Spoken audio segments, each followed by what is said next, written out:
The US-Iran war is not just reshaping the Middle East, it is also pushing millions into poverty far from the battlefield. A new UN report says that even if the conflict ends tomorrow, around 30 million people worldwide will be plunged back into poverty. Developing countries will be hit hardest. The war has triggered a triple shock and energy prices have surged. Food supplies are disrupted and economic growth has slowed. Iran closed the Strait of Hormuz and choking oil and gas supplies that drove up fertilizer prices and shipping costs. Expert warns of a food security crisis for the developing world. In the worst case, 32.5 million people could fall into poverty.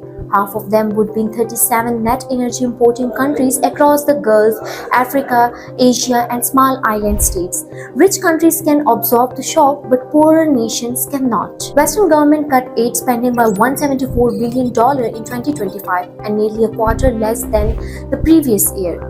That is the real cost of the war, not just bombs, but millions pushed back into hunger and hardship far from the fighting.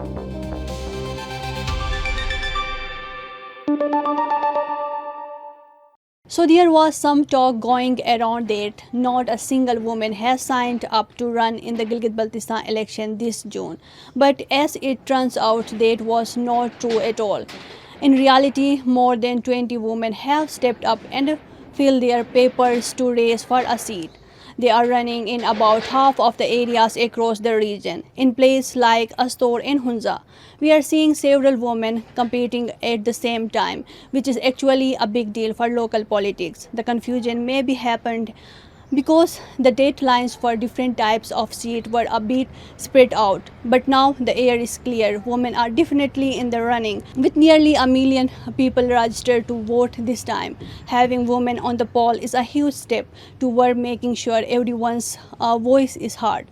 It's shaping up to be a very interesting election day on June 7.